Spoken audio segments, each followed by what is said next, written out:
Well, thanks for staying with us. Lives and livelihood. It's been a conversation we have had all of last year and doesn't seem to be letting just yet.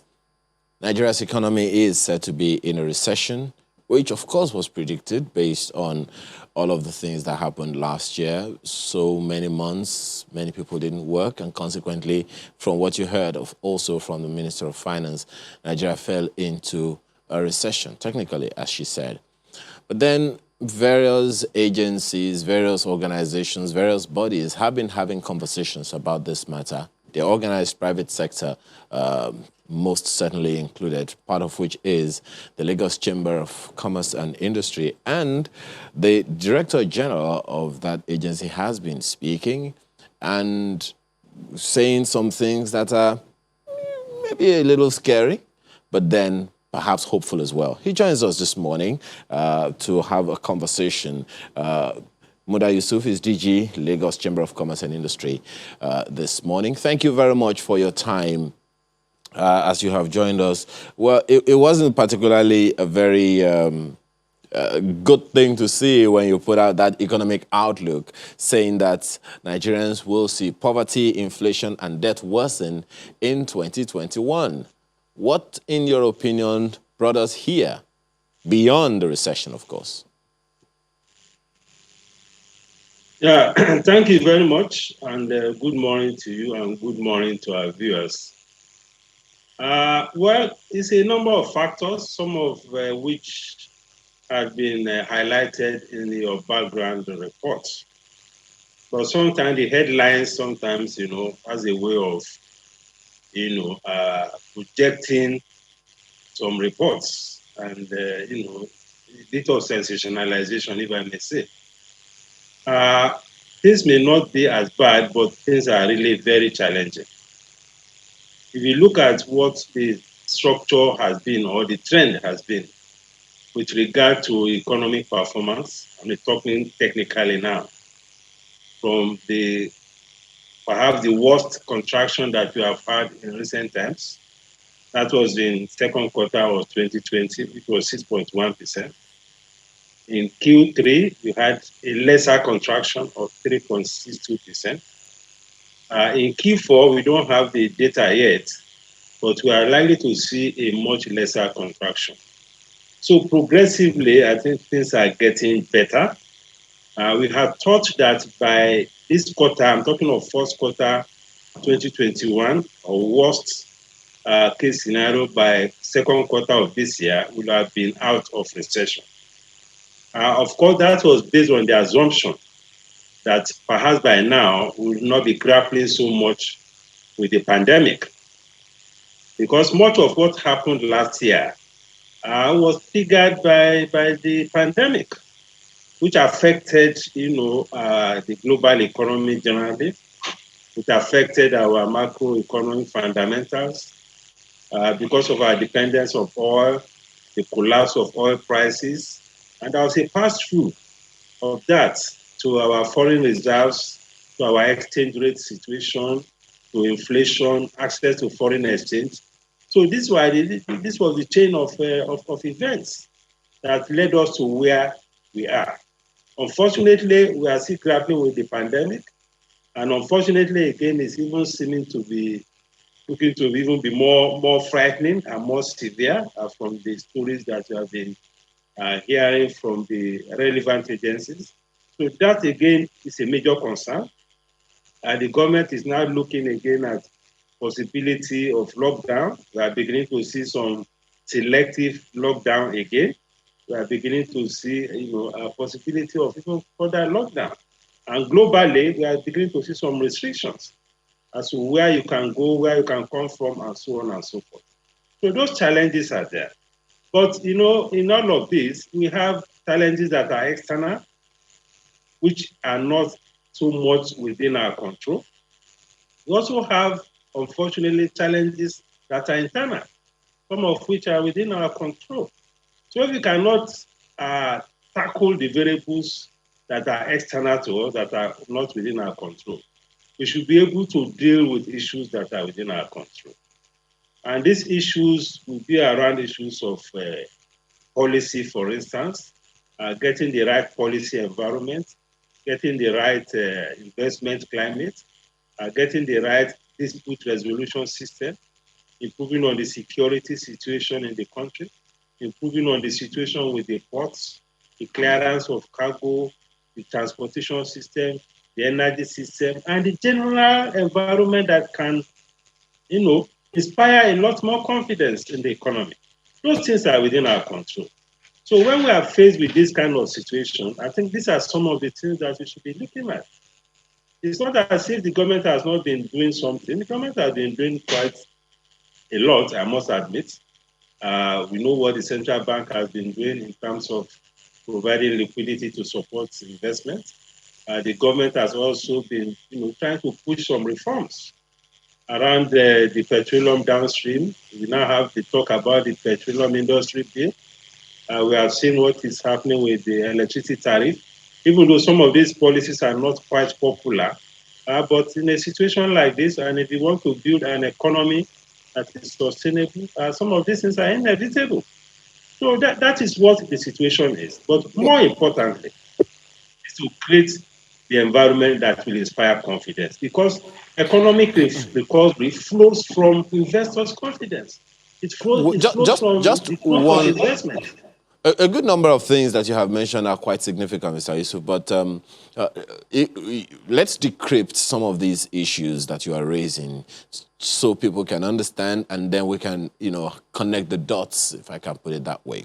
Well, you have proposed that the right policies will help to ameliorate some of these things, these worst case scenarios that you have painted, and if we execute these policies right, it is one thing to have the policies, and you would agree with me that one of the challenges a good number of people, including your good self and so many others like you, have put out there is not a problem of policy or laws or regulations, it's in the execution. So if you are going to decrypt some of the challenges that we're having, would you say it is systemic? Is it the policies? Is it the systems? What exactly are the issues that are mitigating growth?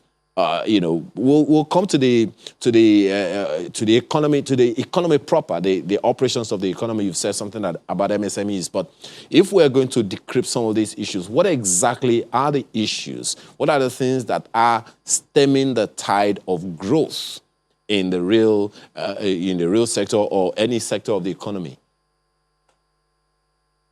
Well, basically, they are what I will call the investment climate factors or investment climate variables. Basically, that is what they are. And policy environment is very key. Because if you said policy is not the problem, but sometimes, a number of times, policies can be the problem.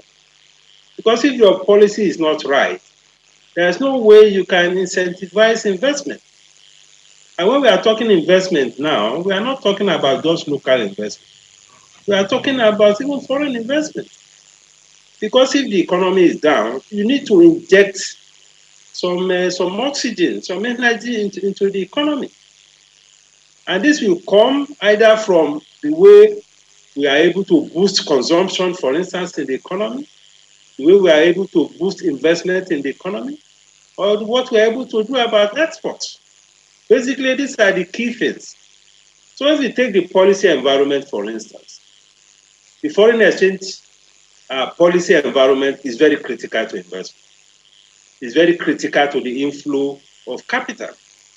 Because if you are dealing with a situation where you have declining foreign reserves as a result of the collapse of oil price, you need to look at other ways in which you can encourage the inflow of foreign exchange.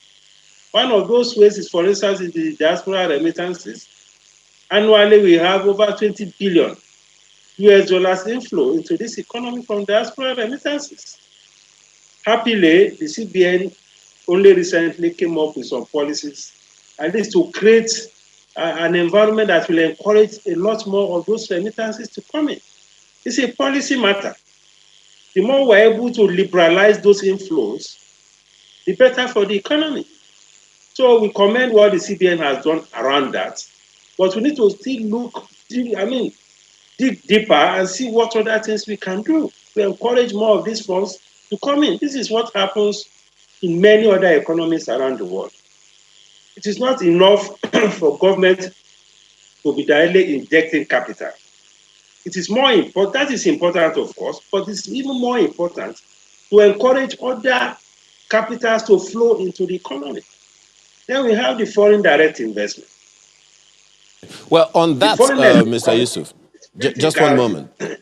My apologies. On that, uh, talking about the investment climate, there was a concern that the office of the vice president, was had to champion, and that's the ease of doing business in Nigeria. You would remember that they came up with this Presidential Enabling Business Environment Committee in Nigeria, and they had two states, Lagos and I think it was Kano, that were the pilot states to do some things, adjust the systems to facilitate or speed up investments for anyone who is coming into the country. One would have expected that that kind of program, first of all, you may want to speak to how effective that action of government was, and if replicating that all across the nation would have helped or will help to stem the tide of some of the issues that LCCI has raised.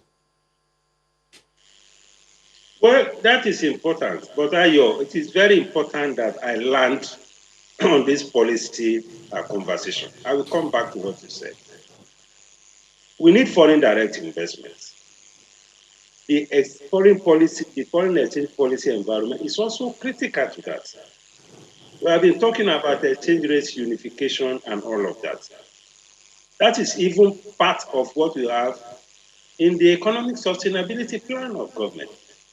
The progress in that direction, of course, we are beginning to see some commendable movements, but we need to do a lot more because it's affecting the disposition of foreign investors into the economy. Capital importation, of course, we have global challenges, but if the environment was right, the capital importation will improve. The same thing is affecting the portfolio flows into this economy. For some time now, the portfolio flows has practically stagnated because of the policies around forex. Then we have the export proceeds. The export proceeds are also very critical. If you are in this kind of situation, and one of the benefits of a weak currency, which we currently have, is that it creates a better environment, a good incentive for exports. We may not be exporting much, but even the little that we export, we need to encourage those who are in that space. I know what challenges the exporters have been facing in terms of the forex policy, in terms of the remittance of their proceeds, in terms of the appropriateness of the reward that the system is allowing them to get from their exports. If you have a foreign exchange rate where the market rate that is generally perceived to be what is the market is over 400 or 450 or 470, an exporter comes with his export proceeds and says, you should come and take 386 or 385 or something like that. They are discouraging exports. These things are very important. So while we deal with the demand management side of foreign exchange, we should also be deploying supply incentives, policies to incentivize supply into the forex market. So having said that, you talked about the ease of doing business. We must commend the ease of doing business office, which is being driven by the vice president and Dr. Jumako Duwole. They have been doing great works. We interact with them and we have seen some impact. We have seen what has happened, for instance, around the KAMA, the new KAMA Act that we had, KAMA 2020. It touched a whole lot on the environment, especially around SMEs. We have seen quite a lot of movement around CAC and the rest of them. Of course, there are some effort, but there are still some very fundamental issues around the business environment that we need the collective, engagement and support of all the agencies of government, including the presidency. For instance, go to the ports. We have been on the port issue for how many years now? Talk to an average investor. The kind of experience they go through when they want to clear their cargo, ranging from the challenges within the ports, the processes, very cumbersome processes within the ports, documentation issues with the customs. These things are very, very fundamental. If you look at the ease of doing business report that you said, one of the lowest points in that report is what we call the cross-border trade issues, international trade transactions. Of course, it's good to chase revenue, just as the customs used to say, but what is the point in getting revenue and destroying investments? You know, you don't just assess an organization based on the revenue that it generates. You also assess the organization based on the impact on the investment environment. The customs, for instance, has a dual mandate. The mandate of revenue generation, the mandate of trade facilitation. We hardly talk about trade facilitation issues. And a lot of investors, manufacturers, they face a whole lot of frustration in this area. So we are still waiting for reforms to take place around the ports. This is very critical. Okay. And of course, we have the way the investment around infrastructure, around security. These things have far-reaching implications for investment. Investment is not just about oil companies, telecoms. Those are important. But the agricultural sector accounts for about 23% of our GDP. What is happening to that sector now, especially in the current security environment? So these are some of the things that we need to worry about when we talk about getting the economy to recover. All right. Well, Malkwe has a number of questions for you. Malkwe? Indeed, and I really hate to add to our worry, but, you know, it's something that also stares us in the face, which is this question of debt. Only this last couple of days, it came out that we spent about 3.3 trillion naira servicing debt alone last year, and we're set to borrow some more. We're looking at a dormant account, we're looking at unclaimed dividends, etc., etc. What are your thoughts as to the size of Nigeria's debt on the long run? And do you think that the monies that we're getting from the debts we're taking on, we're spending in the right areas in order to grow our economy in such a way that we can pay back these debts? Well, thank you, Malkwe. We need to look at the structure of our spending in order to be able to assess whether indeed the debt we get, we are spending on what we should regard as our, topmost priorities. Because the priorities that are topmost or that are uppermost at a time like this are spendings that will improve the capacity of the economy to recover. Because this economy is very big. It's a big economy. It's the biggest economy on the continent. So there's a lot that can happen within the domestic economy itself. Even if you don't reckon so much with the globe, a lot can happen. A lot of momentum can be generated within the economy if the spending structure is right, if we spend in a way that actually improves or focuses on things that will improve productivity. And one way to assess this is to look at the structure of the budget. Year in, year out, the budget has been almost, skewed heavily in favor of recurrent spending, cost of governance. At the end of the day, when we relate the actual releases and expenditure between capital and recurrent, most times you have just about maybe 20% on capital. And this is not just only about the federal, it's even also about the states. Because when we talk about these investment climate issues, it's not just only a federal issue.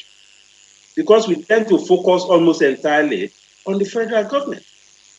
The state governments have a major responsibility. The local governments have a major responsibility.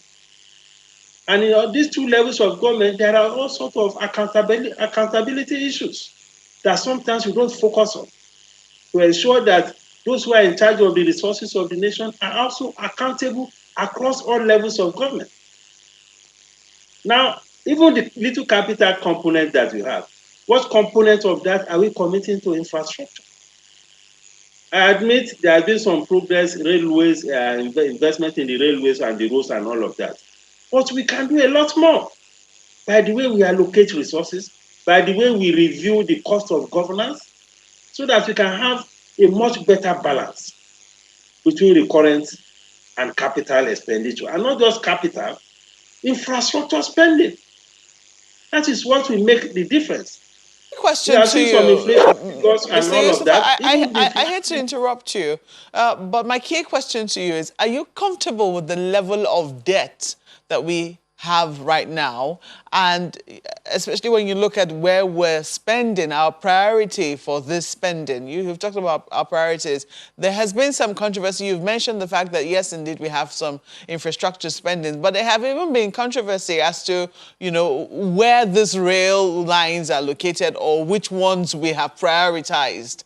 What are your thoughts on that? And, speak to your level of comfort on our level of debt. I was trying to link this to your question.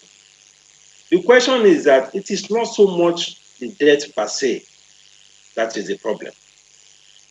It's the way we spend the money that we get from these debts. That is one. Then it's also the kind of debt that we incur. Some debts are more expensive than others.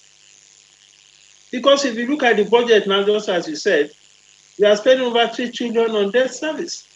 And one thing about debt service is that it is a first line charge. So if during the year you have a major revenue shortfall, the first priority in spending will be debt service. Sometimes it can take as much as even 50% or more of the resources that you have. It is when you have settled the debt, that is when you begin to deal with other commitments. So the issue is about how we spend the money, and that is why I was relating to the structure of spending, and that is where the worry is.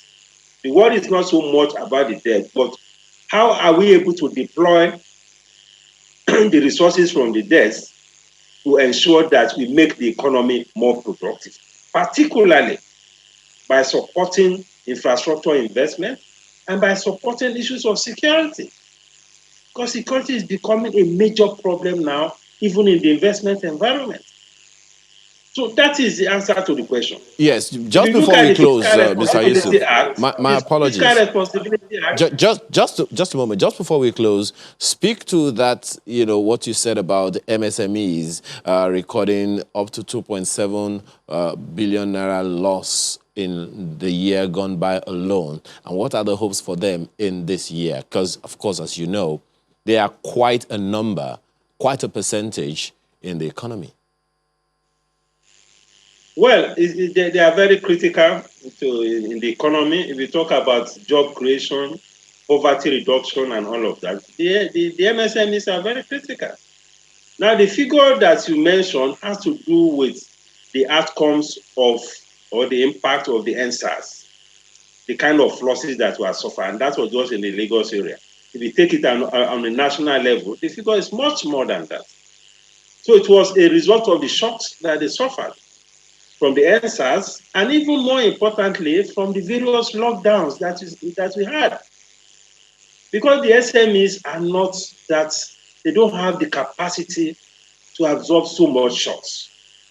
Some of them live on day-to-day basis. If you disrupt their businesses for 2-3 days, their system will collapse. So the responses, the COVID protocols, the restrictions and all of that created a major shock to many of them. And even now, as we're even trying to grapple with the new wave of COVID, many of them are beginning to crumble.